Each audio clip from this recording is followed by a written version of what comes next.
ஓம் அமிர்தீஸ்வரி நமக. ஓம் நம சிவாய. அம்மாவுடைய திருப்பதங்களை தொட்டு வணங்கிட்டு இந்த பதிவை ஸ்டார்ட் பண்ணலாம். அம்மாவுடைய இல்லறத்தார்க்கு இன்னுரை அப்படிங்கிற புத்தகத்தில் உணவு அப்படிங்கிற டாபிக் தான் இன்னைக்கு பார்க்க போகிறோம். ஸோ அதுக்கு முன்னாடி நேற்று அம்மா எளிய வாழ்க்கை அப்படிங்கிற டாப்பிக்கில் என்னெல்லாம் சொல்லியிருந்தாங்கன்னு சொல்லி ஒரு ரீகால் பார்த்துட்டு வந்துடலாமா? ஃபஸ்ட்டு சுயநலம் இல்லாமல் வாழ கற்றுக்கணும். முடிஞ்ச அளவுக்கு நம்மளுடைய தேவையை குறைச்சிக்கிட்டு வாழணும். சாதகனுடைய ஒரு செயல் கூட தன்னுடைய சுகத்துக்காக இருக்கக்கூடாதுன்னு அம்மா சொல்லியிருந்தாங்க. ஓகேங்களா? அடுத்தது நம்ம வீடு பார்த்திங்கன்னா ரொம்ப லக்ஸரியாக எக்கச்சக்கமான செலவு கட்டி அந்த வீட்டில் தூங்குற அதே நேரத்தில் வீடு இல்லாமல் கொசுக்கடியிலையும் மழையிலையும் பல பேர் படுத்து தூங்கிட்டு இருக்காங்க அப்படிங்கிறத நம்ம மைண்டில் வச்சுக்கணும் அப்படிங்கிறத அம்மா சொல்லியிருந்தாங்க. அதே மாதிரி மற்றவங்கள அட்ராக்ட் பண்ணுற மாதிரி ட்ரெஸ்ஸு போடக்கூடாது. பொருட்கள் மேலே பெண்களாக இருந்தால் முக்கியமாக அந்த நகைகள் மேலே இருக்க அந்த மோகத்தை விடணும் அப்படின்னு அம்மா சொல்லியிருந்தாங்க. பழைய ட்ரெஸ்ஸஸ்லாம் துவைச்சி சுத்தம் பண்ணி ஏழைங்களுக்கு கொடுக்கலாம். அந்த ட்ரெஸ்ஸை வேஸ்ட்டாக வந்து தூக்கி போட வேண்டாம்னு சொல்லியிருந்தாங்க. எந்த ஒரு செயலையும் பலனை எதிர்பார்த்து செய்யக்கூடாது. நம்மளுடைய வாழ்க்கையே இறைவனுக்கு அர்ப்பணிக்கணும் அப்படின்னு சொல்லியிருந்தாங்க. இப்படி செய்யும் போது இறைவன் நம்மளை கண்டிப்பாக காப்பாற்றுவார். இங்கே யாரும் நம்மளோடையவங்க கிடையாது, நம்மளும் யாரோடதும் கிடையாது. எல்லாருமே இறைவனுடையவங்க அப்படிங்கிற எண்ணத்தோட செயல்படும் போது இறைவன் நம்மளுடைய பாரம் எல்லாத்தையும் வாங்கிப்பாரு, அவர் சுமப்பாரு, அவர் நம்மளை கையை பிடிச்சி கூட்டிட்டு போவார்னு சொல்லி அம்மா சொல்லியிருந்தாங்க இல்லையா? ஸோ இன்னைக்கு உணவு அப்படிங்கிற டாப்பிக்கில் அம்மா நிறைய விஷயங்கள் சொல்லி கொடுத்துட்டு இருந்தாங்க. நான் எப்பயுமே அப்படியே படிச்சுட்டு அப்படியே தான் எக்ஸ்பிளைன் பண்ணுவேன். இன்னைக்கு ஒரு வீடியோ லோட் ஆகிட்டு இருந்தது. அதனால சரி அம்மா இதில் என்னதான் சொல்லியிருக்காங்கன்னு சொல்லி பார்க்கலாமேன்னு சொல்லி ஒரு பாதி தான் படித்தேன். எனக்கு தலையை சுத்திருச்சு. அம்மா எப்படிம்மா இப்படியெல்லாம் அப்படியே அவ்வளோ விஷயம் உணவு அப்படிங்கிற விஷயத்த எடுத்து அம்மா அப்படியே அலசி ஆராய்ஞ்சு அதில் இருக்க எல்லா விஷயத்தையும் சொல்லி கொடுத்துட்டாங்க. ஒரு சாதகன்னா எப்படிலாம் உணவு சாப்பிடணும், அந்த உணவு எந்த விதத்திலாம் நம்ம உடம்பையும் நம்ம மனசையும் நம்ம சாதனையும் பாதிக்குது. ஸோ எந்த மாதிரி அதையே இப்போது நம்ம நார்மலாக சாப்பிட்ற உணவு இந்த மாதிரி இருக்குன்னா என்ன மாதிரி அதை மாற்றி சாப்பிட்டா நம்மளுடைய சாதனைக்கும் அது பயன்படும், அந்த குட் வைப்ரேஷனாக மற்றவங்களுக்கு அது யூஸ் ஆகணும். அவ்வளோ விஷயம் அம்மா அதில் வந்து சொல்லி கொடுத்துருக்காங்க. ஓகே, ஃபர்ஸ்ட் பாயிண்ட் பார்க்கலாம். குழந்தைகளே, நாம் உண்ணும் ஒரு பருக்கை சோறு கூட நாம் தனியாக விளைவித்ததன்று. பிறரின் உழைப்பும் இயற்கையின் கனிவும் இறை அருளுமே அன்னத்தின் உருவில் நம் முன் வந்துள்ளன. கோடி ரூபாய்கள் இருந்தாலும் பசி அடங்க உணவல்லவா வேண்டும்? பணத்தை உண்ண முடியுமா? எனவே பணிவுடன் பிரார்த்தனை செய்யாமல் எதையும் உண்ணாதீர்கள். பணிவுடன் பிரார்த்தனை செய்யாமல் எதையும் உண்ணாதீர்கள். ஓகேங்களா? பாருங்க, ஃபர்ஸ்ட் பாயிண்ட். ஃபர்ஸ்ட் உணவுனா என்ன அப்படின்றத அம்மா சொல்றாங்க. நீ சாப்பிட்ற ஒரு பருக்க சோறு கூட நீ தனியா, நீனா அம்மா நம்மளை பார்த்து சொல்ற மாதிரி சொல்றேன். ஓகேங்களா? ஸோ நாம வந்து தனியா விளைவிச்சது கிடையாது. ஒரு பருக்க சோப்பாட்லையும் மற்றவங்களுடைய உழைப்பு அவ்வளோ இருக்கு, இயற்கையோட கனிவு இருக்கு, இறைவனுடைய அருள் இருக்கு. ஓகேங்களா? அப்போ ஒரு விவசாயி நெல்லை வந்து விதைக்கிறாரு. விதைச்சி அவர் வந்து பயிர் செய்கிறாரு. பயிர் செஞ்சு அதை நெல்லாக அதை வந்து பார்த்திங்கன்னா அதை அறுவடை பண்ணணும். அறுவடை பண்ணி அதை போட்டு அடிப்பாங்க. அடித்து அது நெல்லை தனியாக எடுத்து திரும்ப அதை வந்து பார்த்திங்கன்னா வேக வைப்பாங்க. வேக வச்சு திரும்ப காய வைப்பாங்க. காய வச்சு திரும்ப மெஷினில் கொடுப்பாங்க. மெஷினில் கொடுத்து அதை வந்து பார்த்திங்கன்னா தோல் எடுத்து கொடுக்கும். அதுக்கப்புறம் திரும்ப பார்த்திங்கன்னா பாலிஷ் பண்ணுவாங்க. ஸோ அது எல்லாத்தையும் பண்ணி முடித்த பிறகு திரும்ப இன்னொரு வியாபாரி கைக்கு போகும். அதை அவங்க வந்து பார்த்திங்கன்னா பேக் பண்ணுவாங்க மூட்டை மூட்டையாக பேக் பண்ண பிறகு திரும்ப அங்கேருந்து இன்னொரு கடை வியாபாரி வந்து வாங்கிட்டு போய் கடையில் வைப்பார். ஸோ அந்த கடையிலேருந்து போயிட்டு நாம் வாங்கிட்டு வருவோமா, இல்லை நம்ம வீட்டில் இருக்கவங்க வாங்கிட்டு வருவாங்க. அதுவும் ஒரு உழைப்பு தான். ஸோ அதை வாங்குறதுக்கு இவங்க ஒரு பணத்தை வந்து சம்பாதிச்சிருக்கணும். அதை எடுத்துமே கொடுத்து அந்த வந்துட்டு வாங்கிட்டு வரோம். வாங்கிட்டு வந்து அதுக்கப்புறம் நம்மளோட உழைப்பு அதை எடுத்து நாம் வந்துட்டு சமைக்கிறோம் இல்லையா? ஸோ சமைச்சு எடுத்துகிட்டு வந்து தட்டில் வைக்கிறோம் அப்படின்னா இது வந்து பார்த்திங்கன்னா இது எல்லாமே மனிதர்களுடைய உழைப்பு. இதில் இயற்கை வந்து பார்த்திங்கன்னா அருள் செய்யாமல் இது எதுவுமே நடக்காது. மழை, வெயில், கிளைமேட்டு அப்படின்ற மாதிரி எல்லாமே இயற்கை வந்து ஃபுல் சப்போர்ட் பண்ணுது. இதையும் தாண்டி அந்த சாப்பாடு இந்த ஒரு வேலைக்கு நமக்கு கிடைக்கணும்னா இறைவனுடைய அருள் இருந்தால் தான் கிடைக்கும் இல்லையா? அவனின்றி ஒரு அணுவும் அசையாது. ஒரு அணுவே அசையாது இறைவன் இல்லாமனா ஒருவேளை சாப்பாடு நம்ம சாப்பிட்றோன்னா அவருடைய அருள் இல்லாமல் நமக்கு கிடைச்சிருமா சொல்லுங்க? ஸோ முழுமையாக இறைவனுடைய அருள் தான் நமக்கு அந்த உணவு வந்து கிடைக்குது. அப்போது இதில் எவ்வளோ விஷயங்கள். சாதாரணமாக ஒரு சாப்பாட்டை நம்ம சாப்பிட்டுடுறோம். எனக்கு இதெல்லாம் எங்கள் அப்பா சின்ன வயசில் சொல்லுவார். எப்படி சொல்லுவார்னா, ஒரு பருக்க சாப்பாடோட வீணாகக்கூடாது, எவ்வளோ கஷ்டப்பட்டு வருது தெரியுமா. உண்மையாலுமே எங்கள் வீட்டில் எப்பயுமே க்ளீன் பிளேட்டாக தான் சாப்பிடணும், ஒரு பருக்க கூட அதில் மிச்சம் இருக்கக்கூடாது. கீழே எல்லாம் சுத்தமாக தான் இருக்கும், தொடச்சி தான் வச்சுருப்பாங்க. ஸோ கீழே சிந்தினாலும் அதை எடுத்து நாங்கள் சாப்பிடணும். இதுதான் எங்கள் வீட்டில் எங்களுக்கு சொல்லி கொடுத்தது சின்ன வயசில் அப்படி வளர்ந்தாலும் நாளடைவில் எல்லா பழக்கமும் வந்து போயாச்சு. இப்பயும் ஆனால் அந்த சாப்பாடு வேஸ்ட் பண்ணுற பழக்கெல்லாம் இருக்குது. சின்ன வயசில் சொல்லி கொடுத்தது அப்படியே இருக்குது. இருந்தாலும் அதோடைய மதிப்பு வந்து பார்த்திங்கன்னா மனசளவில் அதை என்ன சொல்கிறது நிறையா குறைஞ்சிருந்தது. எனக்கு அது புரியல. கிடைக்கிது சாப்பிட்றோம் அப்படின்ற அந்த ஃபாஸ்ட் லைஃப்பில் சாப்பிட்டு அப்படியே ஓடிட்டு இருந்தோம். பட் அம்மா திரும்ப இன்னைக்கு சொல்லும் போது தான் ஒரு நிமிஷம் நின்று யோசிக்கிறேன் நான். ஆமாம் இல்லை அப்படின்ட்டு. அம்மா அந்த உணவு அப்படிங்கிற டாப்பிக்கில் அந்த உணவு எப்படி நமக்கு கிடைக்குது, ஏன்னா அதோடைய அருமை தெரியணும்ல. ஒரு உணவு ஒரு வேளை நீ சாப்பிட்னா சும்மா ஒன்றே நீ சாப்பிடல, இதில் இத்தனை பேரோட உழைப்பு, இவ்வளோ விஷயம், இத்தனை அருள் இருக்குது, அதனால தான் இந்த உணவு உனக்கு கிடைச்சிருக்கு. முதல்ல அதோடைய அருமையை புரிஞ்சுக்கோன்னு சொல்லிட்டு உணவில் ஃபர்ஸ்ட் பாயிண்ட்டாக உணவை சொல்கிறாங்க. எப்படி அது நமக்கு கிடைக்குது, எத்தனை பேரோட உழைப்பு இருக்குன்னு சொல்லி முடிச்சிட்டாங்க. ஓகேங்களா. அடுத்தது எப்படி சாப்பிடணும்னு சொல்கிறாங்க. எப்பொழுதும் அமர்ந்துதான் உண்ண வேண்டும், நின்று கொண்டும் நடந்து கொண்டும் உணவருந்தாதீர்கள், தரையில் மனை மீது அமர்ந்து உணவருந்த வேண்டும். அம்மா வந்து பார்த்தீங்கன்னா இதில் வெறும் ஆன்மீகத்தை மட்டும் சொல்லல, நிறைய சயின்ஸ் விஷயங்களும் சொல்லிக்கிட்டே வராங்க அந்த புக்கில். நானும் பார்த்துக்கிட்டே வரேன். ஏன்னா துளசி செடி வைக்கிறதுலேருந்து, வில்வ மரம் வைக்கிறதுலேருந்து, அந்த O3 O2, அதே மாதிரி ஈவினிங் டைமில் அந்த பேட் வைப்ரேஷன் குட் வைப்ரேஷன் சொல்லிட்டு அந்த டைமில் ஏன் இறைவனை கும்பிடணுன்னுட்டு அவ்வளோ விஷயம் நடந்துக்கிட்டு நின்றுக்கிட்டு சாப்பிட்றது வந்து ஹெல்த்துக்கு நல்லது கிடையாது. அம்மா இதுக்கு சொல்ல ஆன்மீகம்னா ஆன்மீகத்தை மட்டும் சொல்லல, இந்த உணவை எப்படியெல்லாம் நம்ம சாப்பிடணும், எப்படியெல்லாம் வந்துட்டு அதை மதிக்கணும்னு அத்தனை விஷயத்தையும் நூக்கன் கார்னர் எல்லாத்தையும் சொல்கிறாங்க. ஸோ நின்றுட்டும் நடந்துட்டும் சாப்பிடக்கூடாது, தரையில் மனைவி மேலே உட்காந்துட்டு சாப்பிடணும்னு அம்மா சொல்கிறாங்க. அடுத்தது பாருங்க, சாப்பிடும்போது சுவையில் மட்டும் கவனத்தை செலுத்தக்கூடாது. நம்முள் இஷ்டமூர்த்தி அல்லது குரு இருப்பதாகவும் அவருக்கு உணவூட்டுவதாகவும் பாவனை செய்ய வேண்டும். இதன் மூலம் உண்பதும் ஒரு சாதனையாக மாறும். சாப்பிடும் போது பேசாதீர்கள். குழந்தைகளுக்கு சோறூட்டும் போதும் இஷ்டமூர்த்திக்கு உணவூட்டுவதாக எண்ண வேண்டும். ஸோ சாப்பிடும்போது வெறும் டேஸ்ட் மட்டும் பண்ணி சாப்பிடாத, டேஸ்ட்டை மட்டும் பார்த்து அப்படியே சாப்பிட்டுட்டு இருக்காத. நமக்குள்ளேயே நம்மளுடைய இஷ்ட தெய்வம் இருக்காரு, நம்மளுடைய குரு இருக்காங்க, அவங்களுக்கு உணவு கொடுக்குறோம் அப்படின்னு சொல்லிட்டு நம்ம பாவனை செய்யணுமா. ஓகேங்களா. ஸோ நமக்குள்ள நம்ம சாப்பிட்ற சாப்பாடு அவங்களுக்கு தான் கொடுக்குறோம், அவங்க தான் சாப்பிட்றாங்க நம்ம வழியா அப்படின்னு சொல்லி நம்ம நினைக்கும் போது நம்ம சாப்பிட்றதும் ஒரு சாதனையாக மாறிடுமா. ஸோ சாதனை அப்படிங்கிறது தனியாக பண்ணுறது கிடையாது. டே டு டே லைஃப்பில் ஒவ்வொரு செயல்லையும் அம்மா சொல்லி கொடுத்துட்டு இருக்காங்க இல்லையா. அந்த விதத்தில் இன்னைக்கு சாப்பிடும்போது சாப்பாட்டையும் எப்படி சாதனையாக மாற்றணும், நம்ம சாப்பிட்ற அந்த செயலையும் அப்படிங்கிறத அம்மா சொல்லி தராங்க. அடுத்தது சாப்பிடும்போது பேசாதீங்க. நமக்கு தெரிஞ்ச விஷயம்தான் இல்லையா. இருந்தாலும் அது ரொம்ப முக்கியமான விஷயம். தெரிஞ்ச விஷயமா இருந்தாலும் நம்ம நிறைய மறந்து எப்பயுமே செஞ்சுக்கிட்டு இருக்க ஒரு தப்பு இது. சாப்பிடும்போது கண்டிப்பாக பேசக்கூடாது. ஃபர்ஸ்ட் விஷயம், பேசும்போது நமக்கு எங்கேயாச்சும் சிக்கிறதுக்கு புரையறதுக்கு வாய்ப்பு இருக்கு. ரெண்டாவது விஷயம், சாப்பிடும்போது நம்மளுடைய சப்கான்ஷியஸ் மைண்ட் ஓப்பன்ல இருக்கும். அந்த டைம்ல நம்ம என்ன நினைச்சாலும் அது நடக்கும். அது வந்து பார்த்தீங்கன்னா நம்மளுடைய ஆழ் மனசுல போயிட்டு பதியும். அப்ப தேவையில்லாத கதைகளை பேசும்போது உணவு தண்ணி இதெல்லாம் வந்து பார்த்தீங்கன்னா நமக்கு அந்த டைமில் ரொம்ப பாசிட்டிவாக இருக்கணும். பாசிட்டிவான விஷயங்களை மட்டும்தான் உள்ளே கொடுக்கணும். அப்போ தான் நமக்குள்ள அந்த பாசிட்டிவ்னஸ் அதிகமாகும். இல்லாட்டி நம்ம குப்பையை வந்து உள்ளே போடுற மாதிரி. ஸோ நம்ம கண்ட கதைகளை பேசிக்கிட்டு சாப்பிடும்போது அந்த விஷயங்கள் எல்லாம் நம்ம மைண்டுக்குள்ளே சப்கான்ஷியஸ் மைண்டில் போயிட்டு விழுந்துடும். அப்புறம் அதுவும் அதில் கட்ஸ் ஆகும். அதை நம்ம உட்காந்து கிளியர் பண்ணிட்டு இருக்கணும். அதே மாதிரி அந்த விஷயங்கள் நடக்கிறதுக்கு நிறைய வாய்ப்பு இருக்குது. ஸோ இந்த மாதிரி நிறைய விஷயங்கள் இதுக்குள்ளே வந்து அடங்கியிருக்கு. சாப்பிடும்போது பேசக்கூடாதுங்கிறது சாதாரணமான ஒரு விஷயம் கிடையாது. ஓகேங்களா. அடுத்தது, குழந்தைகளுக்கு சோறுட்டும் போது ஓகே, நம்ம வீட்டில் குழந்தைங்களுக்கு சாப்பாடு கொடுக்குறோன்னா அது என்ன சொல்றது, அம்மா எந்த ஒரு வேலையுமே பேர்டனாக செய்யக்கூடாது, எல்லாத்தையுமே ஜாலியாக மாற்றிக்கோ, அவ்வளோதான். ஸோ குழந்தை கொடுக்குறியா, உனக்கு பிடிச்ச கடவுளுக்கு ஊட்டுறதா நினச்சி விட்டு அந்த ஒரு வேலை சாப்பாடு எப்படி இருக்கும்ல.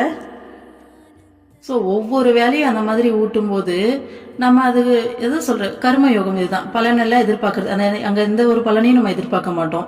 கடவுளுக்கு ரொம்ப சந்தோஷமாக அந்த சாப்பாட்டை ஊட்டுவோம் இல்லையா. ஸோ அதுதான். அம்மா இன்னைக்கு காலையில் தான் எனக்கு ஒரு கேள்வி கேட்டாங்க. என்னன்னா, என் குழந்தைய வந்து குளிக்க வச்சுட்டு இருக்கும்போது நான் கடவுளை, எனக்கு பிடிச்ச கடவுளை நான் குளிக்க வைக்கிறேன் அப்படின்னு நினைக்கும் போது அது ரொம்ப சந்தோஷமா இருக்கு. இதே சாதாரணமாக குழந்தைய தான் குளிக்க வைக்கிறேன்னா அது ஒரு ஒர்க்கு மாதிரி நம்ம வந்து செய்கிறோம். அப்போ எனக்குள்ள இருந்து ஒரு கேள்வி வந்துச்சு, ஏண்டி கடவுள் உன்னுடைய இஷ்ட தெய்வம் அப்படின்னும் போது நீ அதை எவ்வளோ சந்தோஷமா பார்க்குற. இதே சாதாரணமாக குழந்தை தான் அப்படின்னா உன் மைண்டுக்கு அது ஒர்க்காக மாறிடுது இல்லை. இது உனக்கு தப்புன்னு தோணலையா அப்படின்ற மாதிரி தோணுச்சு.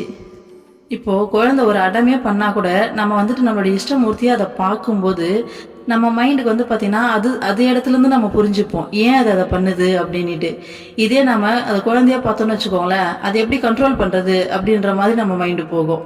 எப்படி டைவெர்ட் பண்ணுறது அப்படி தான் தோணுமே தவிர நம்ம அந்த விஷயத்த அப்போது அம்மா வந்து பார்த்தீங்கன்னா எல்லாரையும் இறைவனா பாருங்க அப்படிங்கிறதுல அவ்வளோ பெரிய நுணுக்கமான விஷயம் என்னன்னா ப்ரெசன்ட் மூமெண்ட்ல வாழ்வோம்.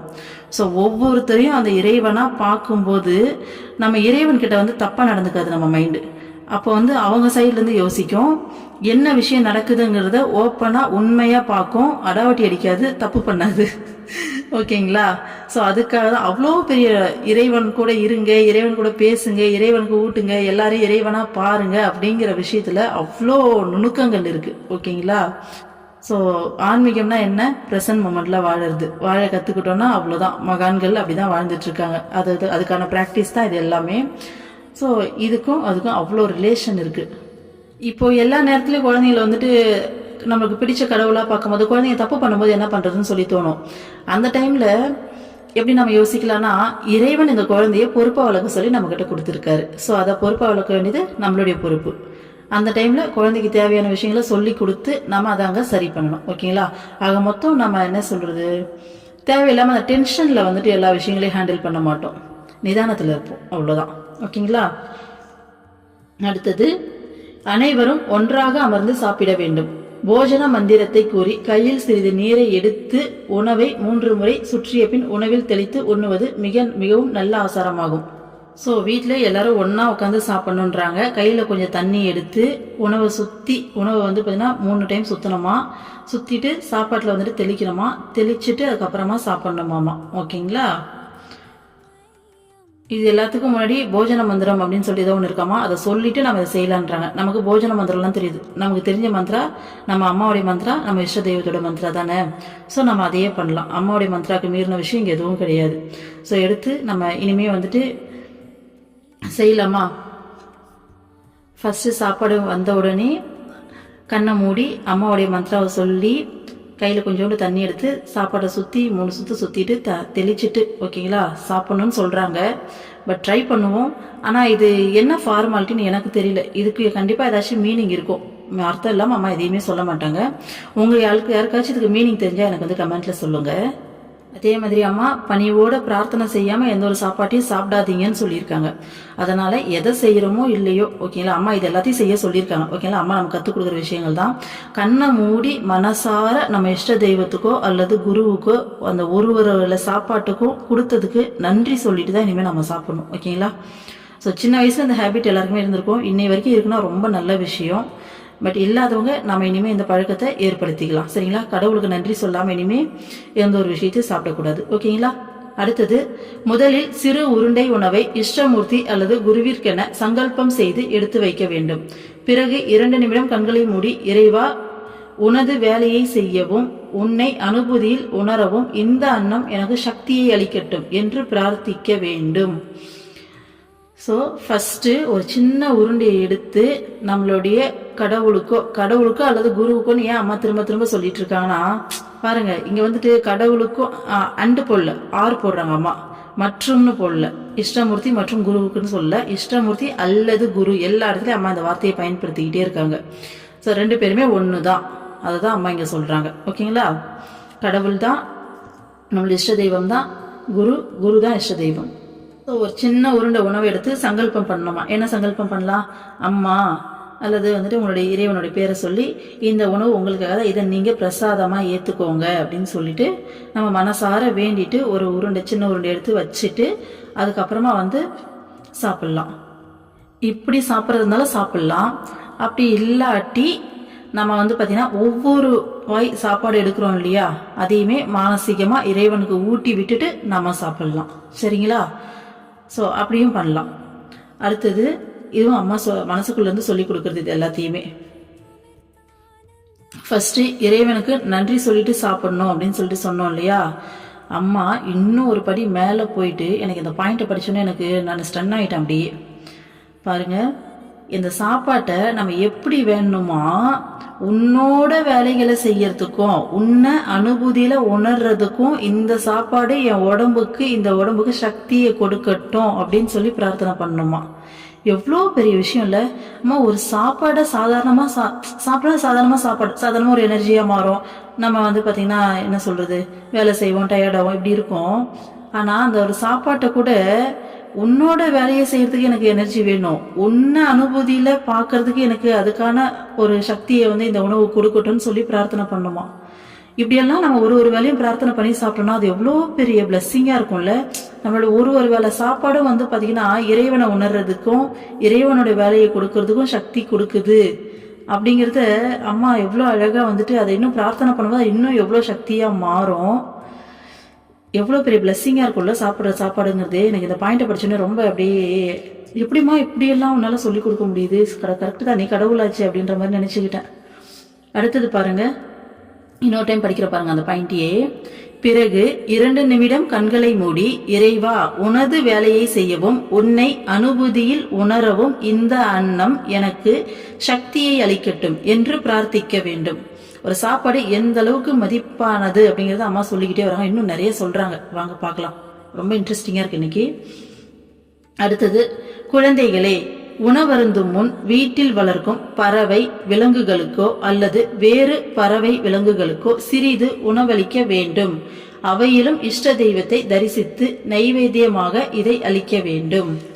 பாருங்க, நம்ம சாப்பிட்றதுக்கு முன்னாடி ஒன்று நம்ம வீட்டில் பெட் அனிமல்ஸ் ஏதாச்சும் வளர்த்தோம், பேர்ட்ஸ் எதனா வளர்த்தோம்னா அதுக்கு கொடுக்கலாம். அப்படி இல்லாட்டி வெளியில இருக்க ஏதோ ஒரு ஜீவனுக்கு ஒரு சாப்பாடு உங்க வழியா கொடுத்துட்டு அதுக்கப்புறமா அந்த சாப்பிட்ற வர அந்த தெய்வமும் நம்மளுடைய இஷ்ட தெய்வம் தான் அந்த உருவத்துல, அந்த பறவை உருவத்துல, அந்த விலங்குடைய உருவத்துல சாப்பிடுது அப்படின்னு சொல்லிட்டு அவங்களுக்கு நெய்வேத்தியம் படைக்கிறதா நினைச்சுக்கணுமா. அந்த இப்போ சாப்பிட்றதுக்கு முன்னாடி ஒரு உயிருக்கு ஒரு அன்னதானம் மாதிரி ஒரு சாப்பாடை கொடுத்துட்டு சாப்பிட்றது அப்படிங்கிறது ஒரு மிகப்பெரிய நல்ல விஷயம். அம்மா அதை சொல்லித்தராங்க. அப்படி செய்யும் போதும் உன் கவனம் பார்த்தீங்கன்னா நீ நம்ம இதை செய்யறோம் அப்படிங்கிற எண்ணத்துக்கு போயிடக்கூடாது. ஓகேங்களா? அதுலயும் இறைவன் எப்படி பார்க்கறதுங்கிறத சொல்லித்தராங்க.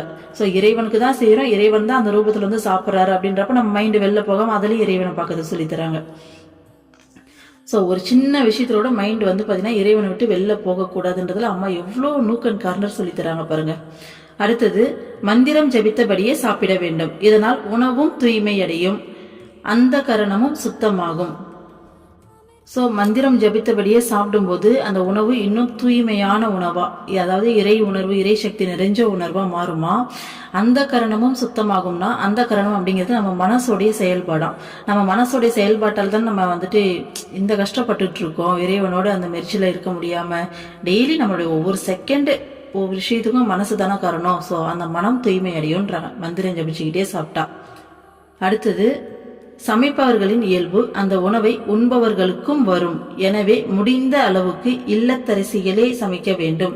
மேலும் மந்திர ஜபத்துடன் சமைத்தால் அதன் பயன் வீட்டிலுள்ள அனைவருக்கும் கிடைக்கும். பாருங்க, அம்மா அருள்மொழிகள்ல நிறைய டைம் சொல்லியிருக்காங்க. ஒரு டைம் கூட பார்த்தீங்கன்னா வெளில போய் டீ காஃபிலாம் குடிக்காதீங்க அப்படின்னு சொல்லிட்டு ஒரு டீ ஷாப்பான நிறுத்திட்டு போய் குடிச்சிட்டு வந்துருங்கன்னு சொன்னேன். எல்லாரும் இறங்கி ஓடிட்டாங்கன்னு சொல்லிட்டு அம்மா கூப்பிட்டு கேட்டாங்கல்ல. நான் ஒரு விஷயம் சொன்னேன், யாராச்சும் அம்மா நீங்க இப்படி சொன்னீங்களேன்னு கேட்டீங்களான்னு. ஸோ அதுதான் நிறைய டைம் அம்மா இந்த விஷயத்த சொல்லியிருக்காங்க. ஸோ இங்கேயும் அம்மா இதை வலியுறுத்தி சொல்றாங்க. யார் சமைக்கிறாங்களோ அவங்களுடைய இயல்பு நம்ம சாப்பிட்றவங்களுக்கு வருமாமா.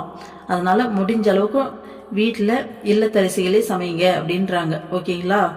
ஸோ சமைக்கும் போதும் மந்திர ஜபத்தோடு சமைங்க அப்படின்றாங்க. அப்படி சமைக்கும் போது அதோடைய பயன் வீட்டில் இருக்க எல்லாருக்கும் கிடைக்கும் அப்படின்றாங்க. ஓகேங்களா? ஸோ நம்ம ஒன்று மந்திர ஜபம், ஒவ்வொருத்தவங்களுடைய பாவம் ஒவ்வொரு மாதிரி மந்திர ஜபம் பண்ணிக்கிட்டே சமைக்கலாம். அப்படி இல்லாட்டி நம்ம ஏதோ ஒரு சாங்ஸ் வச்சுட்டு ஸோ அதில் இறைவன் கூட நம்ம மெர்ச்சில் இருந்துக்கிட்டு அப்படியே சமைக்கலாம். இல்லை எப்படி வேணாலும் ஆக மொத்தம் இறைவன் கூடயே பேசிக்கிட்டே சமைக்கலாம். இறைவனை கூப்பிட்டு கூட உட்கார வச்சுக்கிட்டு கிருஷ்ணா நெக்ஸ்ட் என்ன போடணும், எவ்வளோ போடணும், இது ஓகேவா பாரு இப்படின்னு சொல்லி அவங்ககிட்டயே எல்லாத்தையும் கேட்டு கேட்டு சமைக்கலாம். ஓகேங்களா? ஸோ நமக்கு எப்படி வருதோ அப்படி செய்யலாம். ஆக மொத்தம் இறைவனோட நினைவோட சமைக்கும் போது பாருங்க நம்ம வீட்டில் இருக்க எல்லாருக்கும் அதோடைய பயன் போய் சேருமா. ஸோ அவங்களுடைய மைண்ட் செட்ல அவங்களுடைய மென்டாலிட்டிலையும் மாற்றம் வரும்ன்றாங்க அம்மா. ஓகேங்களா? அப்போ நாம இதுல இருந்து தெரிஞ்சுக்க வேண்டிய விஷயம் என்னன்னா, முடிஞ்ச அளவுக்கு வெளில சாப்பாடை கொஞ்சம் முடிஞ்ச அளவுக்கு, ஏன்னா நம்ம உலக வாழ்க்கையில் இருக்கோம், கண்டிப்பா கம்ப்ளீட்டாலாம் அவாய்ட் பண்றது ரொம்ப கஷ்டம். ஸோ முடிஞ்ச அளவுக்கு அவாய்ட் பண்ணிட்டு வீட்டில் சமைச்சு சாப்பிட்றது நல்லது. அதை சமைக்கும் போது நம்ம கண்ட விஷயத்தை நினைக்காம, மேக்ஸிமம் நினைக்க மாட்டோம், இருந்தாலும் ஒரு சில டைமில் இருக்குனாலும் அந்த டைமில் ஏதாச்சும் சாமி பாட்டு கூட போட்டு விட்டுடலாம். அப்போ மைண்டு தானாகவே அது போயிடும் கடவுள்கிட்ட. ஓகேங்களா? ஸோ அந்த மாதிரி ஏதாச்சும் ஒரு விஷயத்த பண்ணி நம்ம மைண்டை கடவுள்கிட்ட நிறுத்தி சமைக்கிறது நல்லது. ஓகேங்களா? அடுத்தது, குழந்தைகளே, அன்னத்தை லக்ஷ்மியாக கருதி பக்தியுடன் சாப்பிட வேண்டும். அன்னம் பிரம்மமாகும். உண்ணும் வேளையில் பிறரது குற்றம் குறைகளை பற்றி பேசக்கூடாது. உணவை இறைவனது பிரசாதமாக கருதி உண்ண வேண்டும். பாருங்க, நம்ம சாப்பாட்டை லக்ஷ்மியா கருதணுமா. அன்னம் வந்து பாத்தீங்கன்னா பிரம்மம் அப்படின்றாங்க அம்மா. பிரம்மம் தான் இறைவன் இல்லையா? ஸோ சாப்பிடும்போது மற்றவங்கள பற்றி குறை சொல்லிட்டு பேசிட்டு சாப்பிட்ற அந்த ஹேபிட்லாம் இருக்கக்கூடாது அப்படின்றாங்க. அது ஏற்கனவே சொன்னோம் இல்லையா நம்ம. ஸோ பேசும்போது அது தேவையில்லாமல் நமக்கு ரெக்கார்ட்ஸாக க்ரியேட் ஆகும். அந்த சாப்பாடு வழியாக நம்ம உடம்பு ஃபுல்லாக அந்த விஷயம் போயிட்டு அதிகமாக பதியும். ஓகேங்களா? சப்கான்ஷியஸ் மைண்டு ஓப்பனில் இருக்கும். அடுத்தது, சாப்பாட்டை பிரசாதமாக நினச்சி சாப்பிடுங்க. ஏன்னா இறைவன் வந்து கொடுத்துருக்காரு, இந்த ஒரு வேளை சாப்பாடை நமக்கு சாப்பிட்றது கொடுத்துருக்காரு இல்லையா? ஸோ கண்டிப்பாக அதை பிரசாதமாக நினச்சி சாப்பிடணும்னு அம்மா சொல்கிறாங்க. அடுத்தது, சாப்பிடும்போது கணவன் மனைவிக்கு ஒரு உருண்டை சாதமும் பெற்றோர் குழந்தைகளுக்கு ஒரு உருண்டை சாதமும் கொடுங்கள். குடும்பத்தினரிடையே பரஸ்பரம் அன்பு பெருகி நிலைக்க இது உதவும். முன்காலங்களில் கணவன் உண்டதன் மீதியை மனைவி பிரசாதமாக கருதி சாப்பிடுவாள். அக்காலத்தில் மனைவிக்கு கணவன் கண்கண்ட தெய்வமாக இருந்தான். இன்று அத்தகைய மனப்பான்மை உள்ள மனைவியையோ அதற்கு தகுதியுள்ள கணவனையோ காண்பது மிக அரிது. இன்று ஒவ்வொரு இளைஞனும் தனக்கு சீதையை போன்ற மனைவி வேண்டும் என விரும்புகிறான். ஆனால் தான் ராமனாக வாழ்கிறோமா என்று எண்ணி பார்ப்பதில்லை. ஆனால் தான் ராமனாக வாழ்கிறோமா என்று எண்ணி பார்ப்பதில்லை. ஸோ சாப்பிடும்போது ஹஸ்பண்ட் இருந்தால் ஒய்ஃப்க்கும், ஒய்ஃப் இருந்தால் ஹஸ்பண்டுக்கும் ஒரு வாய் சாப்பாடு வந்து கொடுங்க. அதே மாதிரி குழந்தைங்களுக்கு ஒரு உருண்டை சாப்பாட்டை வந்து உங்கள் கையால் ஊட்டி விடுங்கன்றாங்க அம்மா. அப்படி ஊட்டும்போது குடும்பத்தினர்கிட்ட எல்லாருக்கும் மாற்றி மாற்றி அந்த அன்பு வந்து பெருகி அந்த ஒரு இணக்கம் இருக்கும் அப்படின்னு அம்மா சொல்கிறாங்க. ஓகேங்களா? இப்படி ஊட்டும்போது நம்ம என்ன பண்ணணும்? நம்ம இஷ்ட தெய்வம் தான் கணவனாவோ குழந்தையாவோ உட்காந்துருக்காங்கன்னு நினச்சி ஊட்டி விட்டுடலாமா? இல்லைன்னு வச்சுக்கோங்களேன், நமக்கு பற்று வரும். நம்ம போயிட்டு அதில் திரும்ப சிக்கிட்டு திரும்ப தேவையில்லாம பிரச்சனை வரும். ஓகேங்களா? யோசிச்சு பாருங்க. உண்மையாலுமே நம்மளை சுற்றி இருக்கவங்க வழியாக நம்மளை டேக் கேர் பண்ணுறது இறைவன் தான். அவங்கள நம்ம லைஃப்பில் போட்டு நம்மளை டேக் கேர் பண்ணுறது இறைவன் தான். அதேமாரி நம்மளை அவங்க லைஃப்பில் போட்டு அவங்கள டேக் கேர் பண்ணிக்க சொல்லி விட்டுருக்கிறதும் இறைவன் தான். ஸோ இங்கே எல்லா இடத்துலையும் இறைவனை மையப்படுத்தி நம்ம வாழ்ந்துடலாம். ஓகேங்களா? அம்மா சொல்லி கொடுக்குறது தான் இது எல்லாமே. ஓகேங்களா? அடுத்தது பாருங்க, அந்த காலத்தில் கணவன் வந்து பார்த்தீங்கன்னா சாப்பிட்டுட்டு வைக்கிற மிச்ச சாப்பாட்டை பிரசாதமாக கருதி மனைவி வந்து சாப்பிடுவாங்களாம். நம்ம பார்த்துருப்போம் இல்லையா? ஸோ சின்ன என்ன சொல்கிறது, எல்லாருமே நம்ம இந்த 90s 80s கிட்ஸ் எல்லாருக்குமே இதெல்லாம் நல்லாவே தெரியும். அந்த மாதிரியான லைஃப் ஸ்டைலெல்லாம் பார்த்து கதைகள்லாம் பார்த்து தான் நம்ம வளர்ந்துருப்போம் இல்லையா? ஸோ கணவன் தான் கண் கண்ட தெய்வம் அப்படின்ற மாதிரி ரொம்ப அப்படி தானே இருப்பாங்க. ஆனால் இந்த காலத்தில் அந்த மாதிரியான மனப்பான்மை உள்ள மனைவியும் பார்க்க முடியலையாமா. அப்படியே இருந்தாலும் அதுக்கு தகுதியான கணவனையும் பார்க்க முடியலன்னு சொல்லிட்டு அம்மா சொல்கிறாங்க. பார்க்க முடியலன்னு கிடையாது, மிக அரிது. அரிதுல மிக அரிது அப்படின்றாங்க. ஆனால் ஒவ்வொரு யங்ஸ்டரும் என்ன பண்ணுறாங்க, தனக்கு சீதை மாதிரி ஒரு ஒய்ஃப் வேணும்னு கேட்குறாங்களாமா, நினைக்கிறாங்களாமா. ஆனால் தான் ராமனாக இருக்கிறதுக்கு யாருக்கும் வந்து பார்த்திங்கன்னா விருப்பம் கிடையாது. விருப்பம் கிடையாதுங்கிறத விட தான் ராமனாக இருக்கோமா நம்ம சீதையை கேட்குறோமே அப்படின்னு சொல்லி நினச்சி கூட பார்க்கறது இல்லையாமா. அதனால தான் இந்த பாயிண்ட் படிக்குமா எனக்கு சிரிப்பு வந்துருச்சு. ஆமாம், என் ஒய்ஃப்னா இப்படி தான் இருக்கணும் அப்படின்னு சொல்லிட்டு அவ்வளோ எக்ஸ்பெக்ட் பண்ணுறாங்களே தவிர அதுக்கு நம்ம தகுதியாக நடந்துக்கிறோமா அப்படின்னு சொல்லி கொஞ்சம் கூட நிறைய பேர் நினைக்க மாட்டேன்றாங்க. ஓகேங்களா? நான் இங்கே ஜென்ஸை குறை சொல்லலை, ஆனால் இங்கே மேக்ஸிமம் இந்த ஆண் ஆதிக்கம் அப்படிங்கிற விஷயம் இன்னுமே நிறைய இருக்கு இல்லையா? நம்ம சொசைட்டியில் ஒரு ஆண் குழந்தை பிறந்து வளரும் போதே அதுக்கு இன்பில்டாகவே அது எல்லாத்தையும் ஊட்டி வளர்த்துடுறாங்க. என்ன பண்ணுறது? ஸோ இங்கே நம்ம மற்றவங்கள இந்த மாதிரி குறை பேசி யோசிக்கிறத விட அம்மாவுக்கு கண்டிப்பாக பிடிக்காது. ஓகேங்களா? நாம் பெண்ணாக இருந்தோன்னா நம்மளை எப்படி மாற்றிக்கலாம் அப்படின்னு சொல்லிட்டு யோசிக்கணும். ஆணாக இருந்தால் நம்மளை எப்படி மாற்றிக்கணும் நீங்களும் யோசிங்க.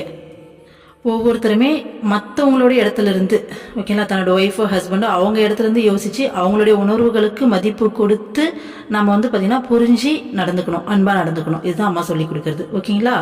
அடுத்தது, குழந்தைகளே, உணவில் கட்டுப்பாடு வராமல் மனதை கட்டுப்படுத்த இயலாது. உணவை ஆரோக்கியத்திற்காக உண்ண வேண்டுமே அல்லாமல் நாவின் சுவைக்காக உண்ணக்கூடாது.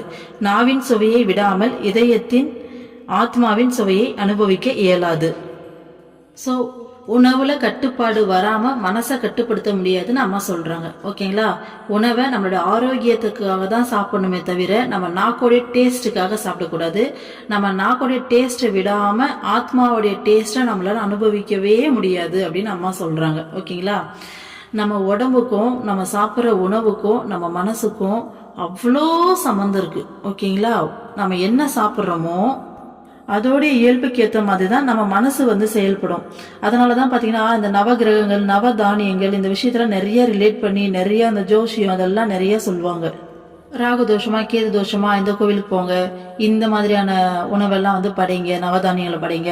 அது ஆக்சுவலாக அவங்களுக்கு படைக்கிறத தாண்டி அதை நாம சாப்பிடும் போது நமக்குள்ள அதுக்கு என்ன சொல்றது, என்ன குறை இருக்கோ அந்த குறை நிவர்த்தியாகி நம்ம பாடியில் இருக்க அந்த நவகிரகங்கள் எல்லாம் பார்த்தீங்கன்னா ஆக்டிவேட் ஆகி, நவகிரகங்கள்னா நவகிரகங்களுடைய தன்மைகள் எது லெஸ்ஸா இருக்கோ அது பார்த்தீங்கன்னா ஆக்டிவேட் ஆகி நமக்கு சரி செய்யும்.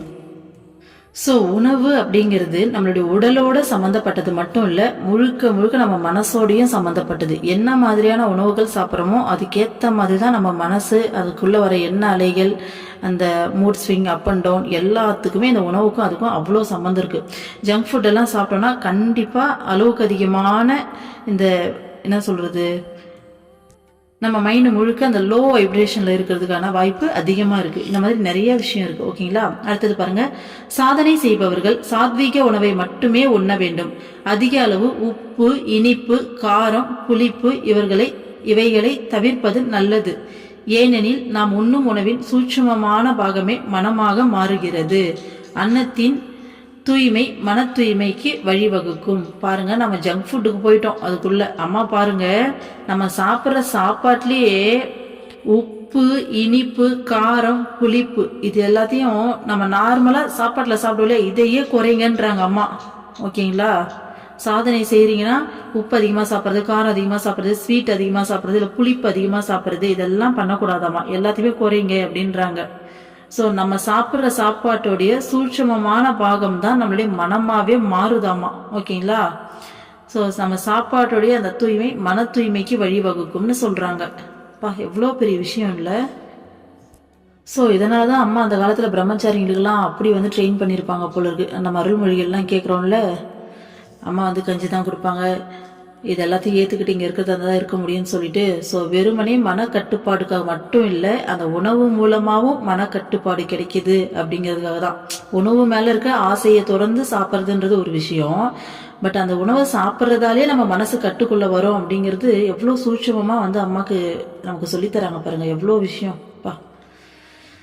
ஸோ நம்ம சாப்பிட்ற சாப்பாட்டுக்கும் நம்ம மனசுக்கும் இவ்வளவு சம்மந்தம் இருக்கு. நம்ம ஜங்க் ஃபுட்டு, வெளியில ஃபுட்டு எல்லாத்தையும் தாண்டி வீட்டில் சமைச்சு சாப்பிட்றதே எல்லாத்தையும் இந்த அளவுக்கு குறைச்சி எல்லாத்தையும் சாப்பிடணும்னு அம்மா சொல்லி தராங்க நமக்கு. ஓகேங்களா?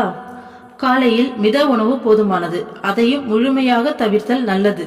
மதியம் தேவையான அளவுக்கு உண்ணலாம், இரவில் குறைவாகவே உண்ண வேண்டும். இந்த ஃபேமஸாக ஒரு விஷயம் சொல்லுவாங்க, எனக்கு கரெக்டாக ஞாபகம் வரல.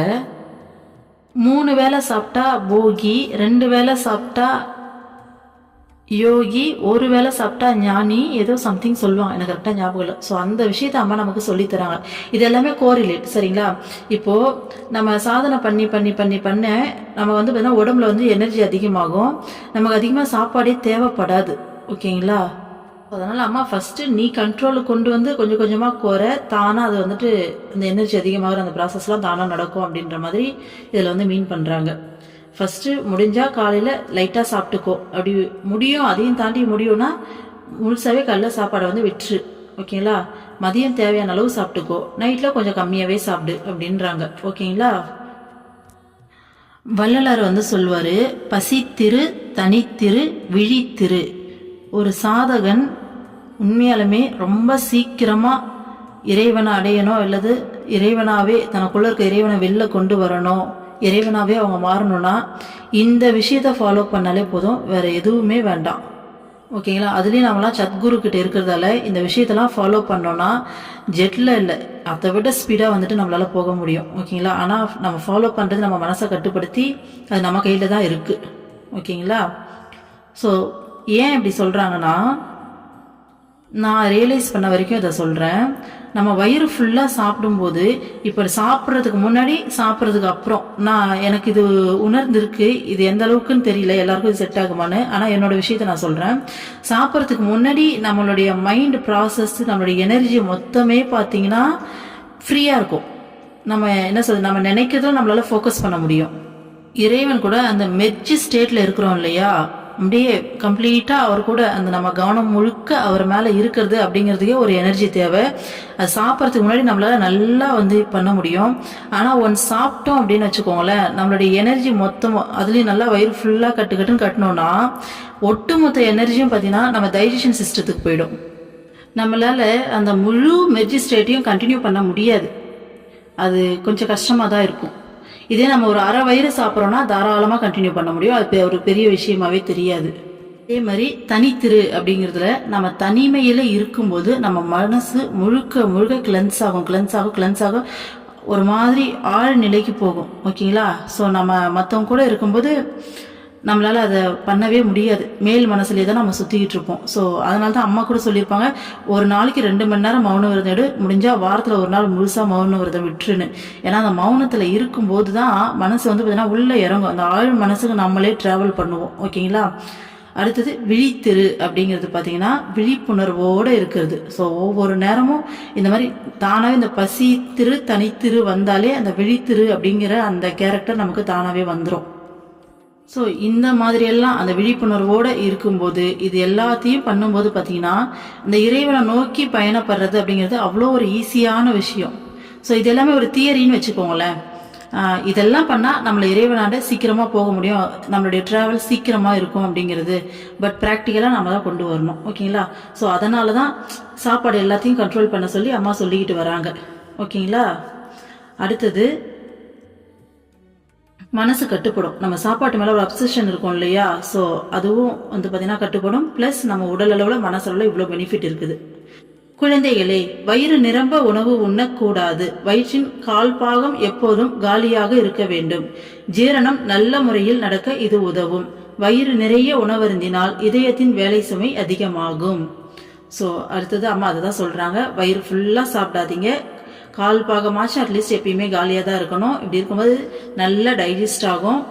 அதே மாதிரி நிறையா சாப்பிட்டோம்னா நம்ம ஹார்ட்டுக்கு அதிகமாக நம்ம வேலை கொடுக்குறோமாமா. ஓகேங்களா?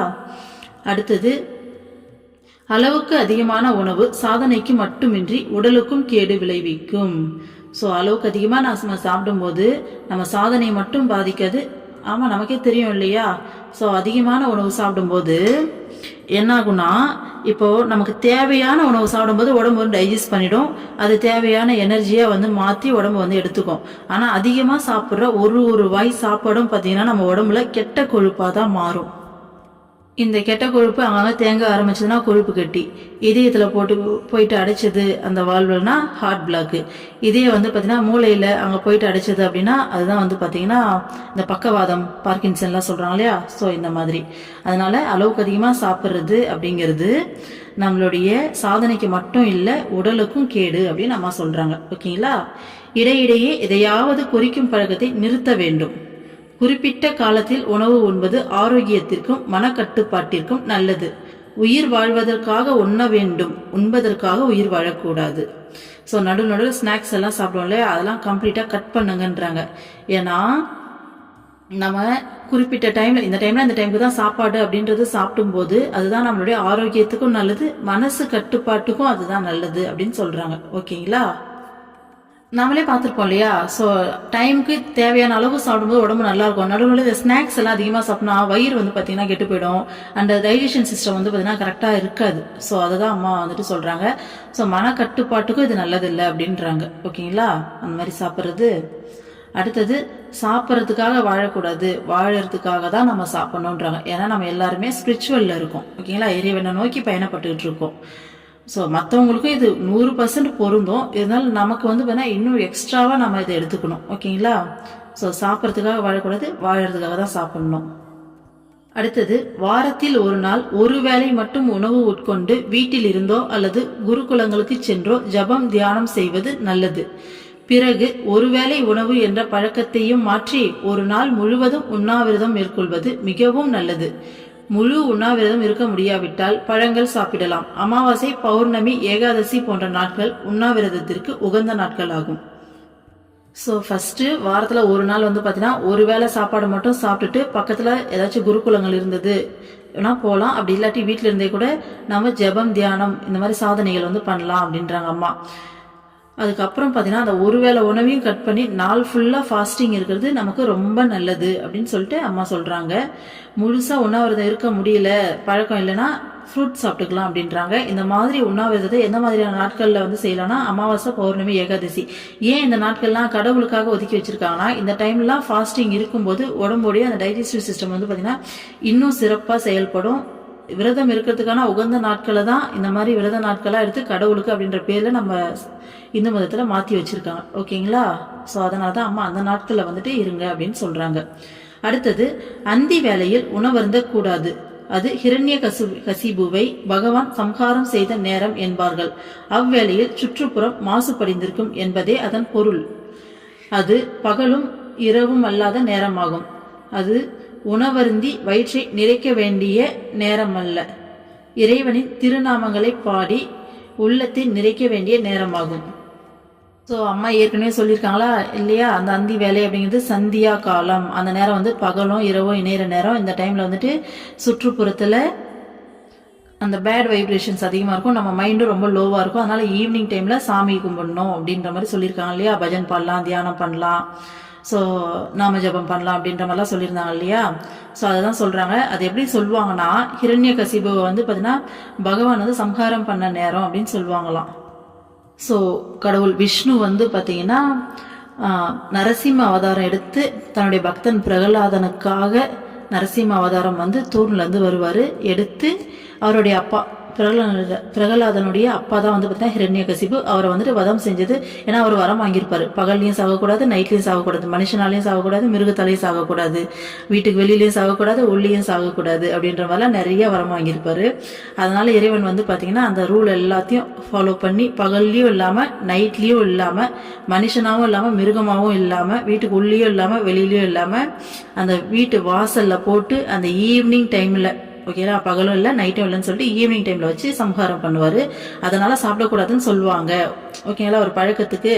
ஆனால் அதோடைய உண்மையான மீனிங் என்ன அப்படின்னா அந்த டைம் வந்து பார்த்தீங்கன்னா சுற்றுப்புறம் மாசுபடிந்திருக்கும், அந்த வைப்ரேஷன் ரொம்ப லோவாக இருக்கும், பேட் வைப்ரேஷன்ஸ் அதிகமாக இருக்கும். ஓகேங்களா, அந்த டைமில் வந்து நம்ம மனசை சுத்தம் பண்ண வேண்டிய நேரம், மனசை வந்து இன்னும் ரெண்டு அந்த லோ வைப்ரேஷன் போகாமல் பார்த்துக்க வேண்டிய நேரம். ஸோ பூஜைக்குரிய நேரம் அது. இறைவனுடைய திருநாமங்களை பாடி உள்ளத்தை நிறைக்க வேண்டிய நேரம்னு அம்மா சொல்கிறாங்க. அந்த டைமில் சாப்பிடக்கூடாது. சாப்பிட்டா நம்ம டைஜஷன் சிஸ்டத்தில் நிறைய பிரச்சனைகள் வரும். ஓகேங்களா, அதுதான். அடுத்தது, மாதம் இருமுறை வயிற்றை சுத்தம் செய்வது நல்லது. குறிப்பாக சாதனை செய்பவர்களுக்கு மலம் வயிற்றில் தடைப்பட்டிருந்தால் ஒரு மன ஒருமைப்பாடு எளிதில் கிடைக்காது, தீய சிந்தனைகள் தோன்றும். பாருங்க எவ்வளோ பெரிய விஷயத்த அம்மா வந்து சொல்றாங்க. நம்ம என்ன நினைச்சிருக்கோம், சாதாரணமா இருக்கோம் இல்லையா, நம்ம வயிற்றுல மலம் வந்து தடைப்பட்டிருந்தது அப்படின்னா நம்ம மன ஒருமைப்பாடு கிடைக்காதான். ஸ்பிரிச்சுவல் அப்படிங்கிறதுல நமக்கு இருக்கக்கூடிய மிகப்பெரிய ஸ்ட்ரகிளே இந்த மைண்ட் எப்போ பார்த்தாலும் வேற ஏதாச்சும் ஒரு திங்கிங்கே போயிடும், அது பின்னாடி ஓடி போயிடும். அதை பிடிச்சி இழுத்துட்டு வந்து எங்கே போகணும்னு சொல்லி திரும்ப வந்து பஞ்சாயத்து வச்சு திரும்ப கடவுள்கிட்ட விடுறதுக்குள்ள என்னடா இது எப்போ பார்த்தாலும் அப்படின்ற மாதிரி நம்ம நிறைய டைம் ஃபேஸ் பண்ணியிருப்போம் இல்லையா. என்னதான் இருந்தாலும் ஒரு சில டைம்ல எவ்வளோ கண்ட்ரோல் இருந்தாலும் டக்கு டக்குன்னு சொல்லி போயிடும் இல்லையா. ஸோ அந்த மாதிரி மன ஒருமைப்பாடு இல்லாமல் இருக்கிறதுக்கு நம்ம வயிறு சுத்தமாக இல்லாமல் இருக்கிறது காரணம்ன்றாங்க அம்மா. அப்போ மாதத்துக்கு 2 டைம் வயிற்றை சுத்தம் பண்ணணுன்றாங்க சாதனை பண்ணுறவங்க. அப்படி பண்ணால் தீய சிந்தனைகள் தோன்றாமல் இருக்கும். நமக்குள்ளே வந்து பார்த்திங்கன்னா நம்மளையே அறியாமல் அந்த பழைய விஷயங்கள்லாம் யோசிக்கிறது, இல்லை வந்து பார்த்திங்கன்னா ஒரு விஷயத்தை பார்க்கும்போது டக்குன்னு வந்து என்ன சொல்லணும், அந்த பொறாமை அப்படின்ற மாதிரி தீய குணங்கள் நம்மளை மீறி வெளியில் வர்றது, அதுக்கப்புறம் கவனித்து சரி பண்ணுவோம். ஸோ இந்த தீய சிந்தனைகளுக்கு காரணம் என்ன நினச்சிட்டு இருக்கோம், நம்ம மனசை தான் சரி பண்ணணும்னு நினச்சிட்டு இருக்கோம். ஆக்சுவலாக அதில் உடலும் காரணம். உடலை சுத்தம் பண்ணினா தான் அந்த தீய சிந்தனைகள்லாம் குறையும்னு சொல்லி அம்மா சொல்கிறாங்க. அப்போ உடலுக்கும் மனசுக்கும், இந்த சாப்பாட்டுக்கும் மனசுக்கும் அப்படின்ற மாதிரி எவ்வளோ ரிலேஷன் இருக்குது அப்படின்ற மாதிரி அம்மா சொல்கிறாங்க பாருங்கள். இதெல்லாம் படிக்கும்போது ஆச்சரியமாக இருக்குது. இதெல்லாம் நமக்கு இது வரைக்கும் கேள்விப்படாத விஷயங்கள் அம்மா எவ்வளோ நுணுக்கமாக சொல்லித்தராங்க பாருங்கள். மீன் புலால் உண்பவர்கள் அவற்றை உடனே நிறுத்த வேண்டாம் என்று அம்மா மீன் புலால் உண்பவர்கள் அவற்றை உடனே நிறுத்த வேண்டும் என்று அம்மா கூறவில்லை. நாளடைவில் முழுமையான சைவ உணவு மட்டும் உண்பது சாதனைக்கு நல்லது. குழந்தைகளே, எந்த பழக்கத்தையும் திடீரென்று நிறுத்துவது கடினம். மனதை முதலில் ஆராய்ந்து அறிய வேண்டும். பிறகு மெதுவாக அதை கட்டுப்பாட்டிற்குள் கொண்டு வர வேண்டும். ஸோ நான்வெஜ் சாப்பிட்டுட்டு இருக்கோம் அப்படின்னா உடனே நிறுத்திடுங்கன்னு உடனே அம்மா சொல்லலை. ஆனால் நாளடைவில் அதை முழுசா மாத்திட்டு ஸோ வெஜிடேரியனுக்கு மாறுறது தான் சாதனைக்கு நல்லது அப்படின்னு அம்மா சொல்றாங்க. எந்த ஒரு பழக்கத்தையும் டக்குன்னு நிறுத்த முடியாது. ஃபர்ஸ்ட் உங்க மைண்டை வந்து பாத்தீங்கன்னா கவனிச்சு கொஞ்சம் கொஞ்சமா அதை கட்டுப்பாட்டு கொண்டு வாங்கன்னு சொல்றாங்க அம்மா. ஓகேங்களா? ஏன்னா நான்வெஜ் சாப்பிடும்போது என்ன ஒரு பெரிய டிமெரிட் அப்படின்னா, அந்த விலங்கோடைய அதிர்வுகள் என்ன உணர்வுகள் எல்லாமே அதோடைய உடல்ல பதிஞ்சிருக்கும். ஸோ அந்த உடல் நம்ம சாப்பிடும்போது அந்த வைப்ரேஷன் மொத்தமும் நமக்கு வந்து வரும். அப்போ நம்ம வந்து மனுஷ குணத்திலிருந்து தெய்வ குணத்தை நோக்கி பயணப்பட்டுக்கிட்டு இருக்கோம். அது வந்து பாத்தீங்கன்னா மனித குணத்திலிருந்து மிருக குணத்தை நோக்கி கீழே தள்ளி விடுற ஒரு ப்ராசஸா வந்து இருக்கும். ஓகேங்களா? ஸோ பயப்பட வேண்டாம். இதெல்லாம் வந்து ரொம்ப சூட்சமா ரொம்ப நுணுக்கமா சொல்லும் போது சொல்லுவாங்க. ஸோ கொஞ்சம் கொஞ்சம் கண்ட்ரோல் பண்ணிக்கிறது நல்லது. கொஞ்சம் கொஞ்சமா சரி பண்ணிட்டு விட்டுருங்க அப்படின்னு சொல்லிட்டு அம்மா சொல்றாங்க. ஓகேங்களா? அடுத்தது பாருங்க, உணவை வீணாக்குவதும் எச்சிலாக்கி எறிவதும் சமுதாயத்திற்கு செய்யும் துரோகமாகும். ஒருவேளை உணவுக்கு கூட வழி இல்லாமல் எத்தனையோ பேர் கஷ்டப்படுகிறார்கள். அக்கம் பக்கத்தில் இருப்பவர்கள் பட்டினியாக கிடக்கும் போது வயிறு நிறைய அறுசுவை உணவை உண்டால் நமக்கு நிம்மதி கிடைக்குமா? நம்மால் முடிந்த அளவு அவர்களுக்கு உதவ வேண்டும். அதை இறை வழிபாடாக கருத வேண்டும். சோ நம்ம சாப்பாட்டை வீணாக்கி அதில் எச்சி பண்ணி வேஸ்டா தூக்கி போறது அப்படிங்கிறது நம்ம சமுதாயத்துக்கு செய்யற துரோகம்னு சொல்றாங்க அம்மா.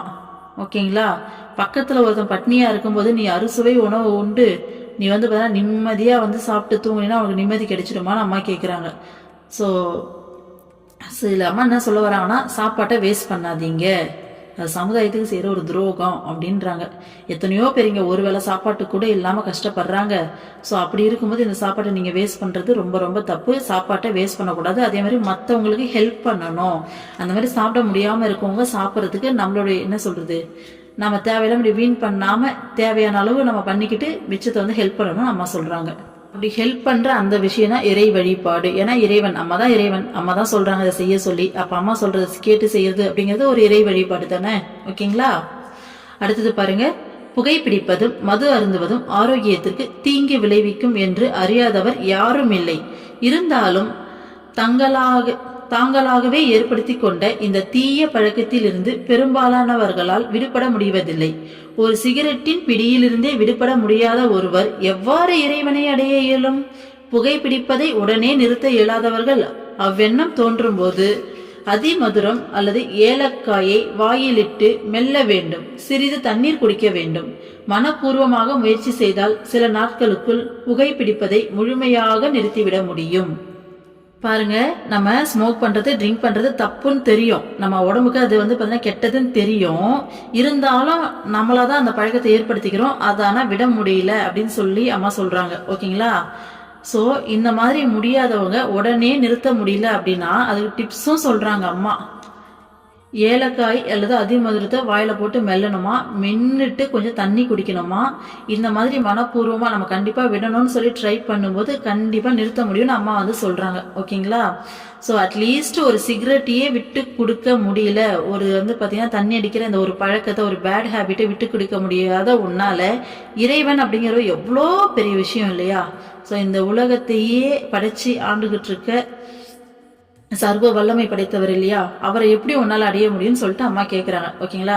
நீங்க இது எதையும் கூட பண்ண வேணாம். சப்போஸ் யாராச்சும் கேட்குறீங்க, உங்களுக்கு இந்த ஹேபிட் இருக்குன்னா நோ கில்ட், எதுவும் வேணாம். ஆனா நிறுத்தணும் அப்படிங்கிற அந்த எண்ணம் மட்டும் இருந்தா போதும். அம்மா கிட்ட போய் கேளுங்க, அம்மா என்னால இந்த ஹேபிட்டை நிறுத்த முடியல, எனக்கு நிறுத்துங்க, எனக்கு வந்து சரி பண்ணுங்கன்னு சொல்லி மனசார அம்மா கிட்ட தர்ஷன் போகும்போது கேட்டுட்டு வேண்டிட்டு வந்துருங்க. ஆட்டோமேட்டிக்கா நிறுத்திடுவீங்க. அந்த அந்த ஒரு உங்க மனசுக்குள்ள அது மேல ஒரு ஏக்கம், ஒரு ஈர்ப்பு இருக்கும் இல்லையா? அம்மா கம்ப்ளீட்டா எடுத்து தூக்கி வெளியே போட்டுருவாங்க. உங்களுக்கு அதை பார்த்தா ஒரு ஃபீலே வராது, அது பண்ணணும்னே தோணாது. ஓகேங்களா? ஏன்னா நம்ம மனசு சொல்லி தானே திரும்ப திரும்ப அதை போயிட்டு செய்யறோம். இந்த மாதிரி பல பேத்துக்கு சரியா இருக்கு. இன்னும் சொல்ல போனா அவங்க மனசார கேட்கறது இல்ல, பக்கத்துல இருக்கவங்க மனசார கேட்டு இவங்களை கூட்டிட்டு போகும்போதே அவங்களுக்கு நடந்து அம்மாவோட டியோட்டியா மாறி நல்ல பாதையை நோக்கி நிறைய பேர் ஸ்பிரிச்சுவலா முன்னேறி இருக்காங்க. ஓகேங்களா? அப்போ பக்கத்தில் இருக்கவங்க இவங்களுக்காக கேட்கும் போதே நடக்குதுன்னா நீங்களே உங்களுக்காக கேட்கும்போது 100% நடக்கும். இல்லை உங்கள் வீட்டில் யாராச்சும் இருக்காங்க மாற்றணும் அப்படின்னு நினச்சின்னா அம்மா கிட்ட மனசார அவங்கள ஒரு டைம் கூட்டிகிட்டு போயிட்டு வேண்டிடுங்க. ஓகேங்களா? கூட்டிகிட்டு போக முடியலனாலும் நீங்கள் போகிறீங்களே அப்போ கூட அம்மா கிட்ட கேட்டுக்கலாம்.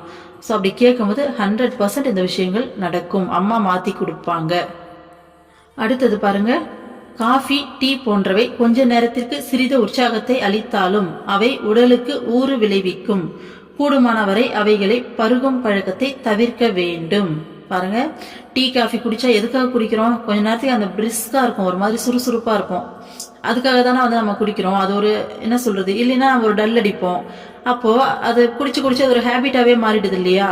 ஸோ அது குடிச்சா அப்போ நம்ம பிரிஸ்கா இருக்கலாம், இன்னும் கொஞ்சம் சுறுசுறுப்பா இருக்கும், இன்னும் கொஞ்சம் ஃப்ரெஷ்ஷா இருக்கும்னு சொல்லி குடிச்சு அதுவே ஒரு பெரிய ஹேபிட்டா மாறிடுது.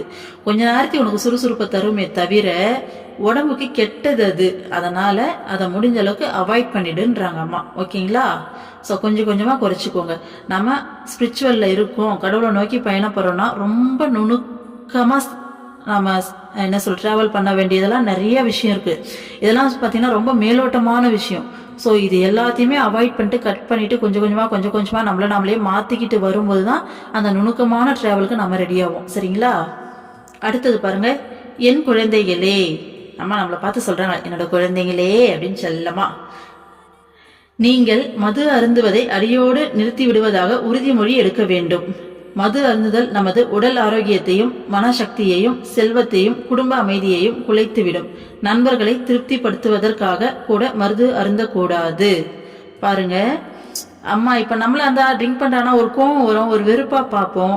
ஆனா அம்மா பாருங்க, எல்லாரும் இவ்வளவு நேரம் கூட குழந்தைகளேன்னு தான் சொன்னாங்க, இந்த இடத்துல மட்டும் என் குழந்தைகளேன்றாங்க அம்மா. ஓகேங்களா? ஸோ அவங்கள வந்து பார்த்தீங்கன்னா இது வந்து பார்த்தீங்கன்னா உனக்கே கெட்டது தானே, உன்னுடைய உடம்புக்கு கெட்டது, உன்னுடைய ஆரோக்கியத்துக்கு கெட்டது, உன்னுடைய மனசக்திக்கு உன் மனசுக்கும் கெட்டது. அதே மாதிரி உன்னுடைய வீட்டில் அது குடிக்கிறதால பணமும் டெய்லி பேசிஸில் செலவாகுது இல்லையா? அதே மாதிரி வீட்லேயும் அமைதி வந்து போகுது இல்லையா? ஸோ அதனால அதை வந்து வேண்டாம், நிறுத்துறதா அட்லீஸ்ட் உறுதிமொழி எடுன்றாங்க அம்மா. இதை அடியோட நிறுத்த போறோம், உறுதிமொழி எடு. முதல்ல நீ மனசளவுல இதை நிறுத்தணும்னு சொல்லி ஒரு மிகப்பெரிய வைராக்கியமா ஒரு முடிவு எடு. அதுக்கப்புறம் அதுக்கான ஸ்டெப்ஸ் எல்லாம் நடக்கும். அதே மாதிரி ஒரு சிலர்லாம் ஃப்ரெண்ட்ஸ் சொல்றாங்க, வீட்டில் இருக்கவங்க என்ன சொல்றது, நம்ம கூட குடும்பம் நடத்திட்டு பிள்ளைங்க ஒய்ஃபு இல்லை அந்த மாதிரிலாம் எவ்வளோ கஷ்டப்படுவாங்க வீட்டில், அதனால எவ்வளோ பிரச்சனை வரும். ஆனால் எல்லாத்தையும் தாண்டி என் ஃப்ரெண்டு சொல்கிறான், அவனுக்காக கூட எவ்வளோ பேர் இருக்காங்க இல்லையாப்பா? ஸோ வீட்டில் கஷ்டப்படுத்துறவங்க எவ்வளோ பேர் இருக்காங்க. ஸோ அதனால ஃப்ரெண்ட்ஸை திருப்திப்படுத்துறதுக்காக குடிக்காதீங்க. வீட்டில் நடக்கிற ஒட்டுமொத்த விஷயத்த அம்மா கேமரா போட்டு பார்த்த மாதிரி எப்படி ஒரு இடத்துலையும் சொல்லிக்கிட்டே வராங்க பாருங்களேன். ஸோ ஃப்ரெண்ட்ஸை திருப்திப்படுத்துறதுக்காக குடிக்கக்கூடாதுன்றாங்க. எதுவுமே பண்ண வேண்டாம், அம்மா கிட்ட நேராக போயிட்டு எனக்கு தெரியாது இதை மாற்றி கொடுன்னு கேட்டால் அம்மா மாற்றி கொடுத்துருவாங்க. சரிங்களா? அது மேலே இருக்க அந்த ஒரு நம்ம மைண்ட் வந்து அடிக்ட் ஆகி போயிருக்கோம் இல்லையா? திரும்ப வேணும்னு சொல்லிட்டு அது ஒரு மாதிரி வந்து அந்த எண்ணம் தோணிட்டே இருக்கும் இல்லையா? ஸோ அந்த தாட் எல்லாத்தையும் அம்மா மாற்றி விட்டுருவாங்க. அதை பார்த்தா ஒரு ஃபீலே வராது, அந்த மாதிரி அம்மா மாற்றி விட்டுருவாங்க. சரிங்களா? அடுத்தது, போதைப் பொருட்கள் எதையும் உபயோகிக்க கூடாது. உலக சேவை செய்ய வேண்டிய நீங்கள் புகைப்பிடித்தும் மது வருந்தியும் ஆரோக்கியத்தை இழக்காதீர்கள். இவ்வாறு பயனற்ற காரியங்களுக்காக செலவிடும் பணத்தை எவ்வளவோ நல்ல காரியங்களுக்கு பயன்படுத்தலாம். புகைப்பிடித்து வீணாக்கும் பணத்தை கொண்டு கால் இல்லாதவர்களுக்கு செயற்கை கால் வாங்கி கொடுக்கலாம். வெள்ளெழுத்து பாதித்தவர்களுக்கு கண் அறுவை சிகிச்சை செய்வதற்கு பணம் கொடுக்கலாம். இளம்பிள்ளை வாத நோயால் போலியோ பாதிக்கப்பட்டவர்களுக்கு சக்கர நாற்காலி வாங்கி கொடுக்கலாம். அல்லது அருகில் இருக்கும் நூல் நிலையத்திற்கு ஆன்மீக புத்தகங்களை வாங்கி கொடுக்கலாம். ஸோ டெய்லி ட்ரிங்க் பண்ணி ஸ்மோக் பண்ணி ஒரு குறிப்பிட்ட அமௌண்ட் பணம் வந்து டெய்லி பேசிஸில் வேஸ்ட் பண்ணுறீங்க இல்லையா? ஸோ அந்த பணத்தை எப்படியெல்லாம் யூஸ் பண்ணலான்னு சொல்லிட்டு அம்மா சொல்கிறாங்க பாருங்க. நீங்கள் உலகத்தில் சேவை செய்யறதுக்கு இறைவன்னா உலகத்தில் இருக்க இறைவனா அம்மா வந்துட்டு எல்லாரையும் தான் பார்க்க சொல்லியிருக்காங்க இல்லையா? ஸோ இறைவனுடைய சேவை என்ன? மற்றவங்களுக்கு ஹெல்ப் பண்ண சொல்கிறாங்க அம்மா. ஸோ அம்மா சொல்கிறது செய்யத்தான் சேவை. அப்போது மற்றவங்களுக்கு ஹெல்ப் பண்ணுறது மூலமாக இறைவனுக்கு சேவை செய்யுங்க. அதுக்காக தான் உலகத்துக்கு வந்தீங்க. இந்த மாதிரி வந்து பணத்தையும் வேஸ்ட் பண்ணி உடலையும் வேஸ்ட் பண்ணி எல்லாத்தையும் வேஸ்ட் பண்ணாதீங்கன்னு அம்மா சொல்கிறாங்க. ஸோ எந்த மாதிரிலாம் யூஸ் பண்ணலான்னு சொல்லியிருக்காங்க அம்மா?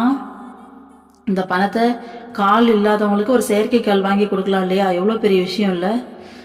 எவ்வளோ பணத்தை வேஸ்ட் பண்ணுறீங்க. ஆனால் அது கூட காசு இல்லாமல் அவங்க வந்து இருக்காங்கன்னா அது எவ்வளோ பெரிய கொடுமையான விஷயம். இன்றைக்கி நமக்கு 2 கால் இருக்குது, எவ்வளோ ஆரோக்கியமாக வந்து நடக்கிறோம், ஓடுறோம், ஒடியாடுறோம். இறைவனுக்கு வந்து நன்றி சொல்லணும் கண்டிப்பாக. அப்போது அது இல்லாதவங்களுக்கு தானே அந்த வலி என்னன்னு சொல்லி தெரியும். ஸோ அந்த மாதிரி கஷ்டப்படுற ஒருத்தருக்கு நம்ம இந்த பணத்தை வச்சு நம்ம ஹெல்ப் பண்ணலாம் இல்லையா? இப்படி வந்து நம்ம என்ன சொல்றது, நம்மளுடைய மைண்ட் அடிக்ஷனுக்கும் நம்மளுடைய அந்த சுகபோக வாழ்வுக்காக நம்ம வேஸ்ட் பண்ணுறோமே அப்படின்ற மாதிரி அம்மா வந்து சொல்கிறாங்க. ஸோ வெள்ளெழுத்து பதிஞ்சவங்களுக்கு வந்து பார்த்தீங்கன்னா கண் அறுவை சிகிச்சை பண்ணால் அவங்களுக்கு வந்து கண்ணு நல்லா தெரியும். அவர் கண்ணு தெரியாமல் இருக்குதுங்கிறது எவ்வளோ பெரிய கொடுமை இல்லை? அது என்ன சொல்கிறது, எதுவுமே கண்ணில் பார்க்குறோம், அதனால தான் அந்த உலகமே வெளிச்சமாக இருக்குது. அதனால தான் மைண்டே வந்து பார்த்தீங்கன்னா நல்லா தெளிவாக நமக்கு செயல்படுது. அந்த கண் அப்படிங்கிறது போயிடுச்சுன்னா நமக்கு மைண்டே உருப்படியாக வந்து செயல்படாது. அது அவ்வளோ பெரிய ஒரு கொடுமையான பனிஷ்மெண்ட் இல்லை. ஸோ அவங்களுக்கு ஹெல்ப் பண்ணலாம். ஸோ இளம் பிள்ளை வாதம்லாம் போலியோ அட்டாக் பண்ணி எவ்வளோ பேர் வந்து சக்கரை என்ன சொல்கிறது, அந்த சக்கரை நாற்காலின்னு சொல்லுவாங்களா, அந்த வீல் சேர், அது கூட இல்லாமல் கஷ்டப்படுறாங்க இல்லையா? அவங்கெல்லாம் ஏஞ்சி நடந்து ஒரு இடத்துலேருந்து இன்னொரு இடம் மூவ் ஆகிறதுக்கு எவ்வளோ கஷ்டப்படுவாங்க. ஸோ அவங்களுக்கு ஹெல்ப் பண்ணலாம். அதே மாதிரி பக்கத்தில் ஏதாச்சும் லைப்ரரி இருந்தால் ஸ்பிரிச்சுவல் புக்ஸ் வாங்கி கொடுத்தா அந்த புக்ஸை படித்து எத்தனையோ பேருடைய மனசு மாறி ஸ்பிரிச்சுவலாக மாறி அவங்களும் நல்லவங்களாக மாறினாங்கன்னா அவங்களால அடுத்த 4 பேர் மாறுவாங்க. அப்போ சமுதாயமே வந்துட்டு எவ்வளோ பெரிய விஷயம் இல்லை இது. ஸோ இந்த மாதிரியெல்லாம் அம்மா ஒவ்வொருத்தருடைய இடத்துலேருந்து நம்மளை திங்க் பண்ண வைக்கிறாங்க பாருங்க. அங்கே நிற்கிறாங்க. நம்ம இது எல்லாத்தையுமே யோசிக்க மாட்டோம். நம்மளோட பிரச்சனையே பெரும் பிரச்சனையாக டெய்லி ஓடிட்டு இருக்கோம் இல்லையா? ஸோ கடவுள் இறைவன் அப்படிங்கிறவர் எல்லாரை பற்றியும் யோசிக்கிறாரு, நம்மளையும் யோசிக்க வைக்கிறாங்க பாருங்க. இப்படியெல்லாம் இருக்குது, இவ்வளோ பணத்தை இப்படியெல்லாம் வேஸ்ட் பண்ணுறீங்களே, இதை வந்துட்டு இந்த மாதிரிலாம் கூட யூஸ் பண்ணலாம் இல்லையா? இப்படி வேஸ்ட் பண்ணுறதுன்னு சொல்லிட்டு நமக்கே மனசாட்சி குத்துற மாதிரி இருக்கு அம்மா சொல்கிறது கேட்கும்போது. நிறைய விஷயங்கள் நம்ம இன்னும் மாற்றிக்கணும் இல்லையா? ஓகே, அடுத்தது இல்லறம் அப்படிங்கிற டாபிக் வருது. ஸோ அதை நாளைக்கு பார்க்கலாம். ஓம் அமிர்தீஸ்வரி நமக. ஓம் நம சிவாயா. சர்வம் கிருஷ்ணார்ப்பணம்.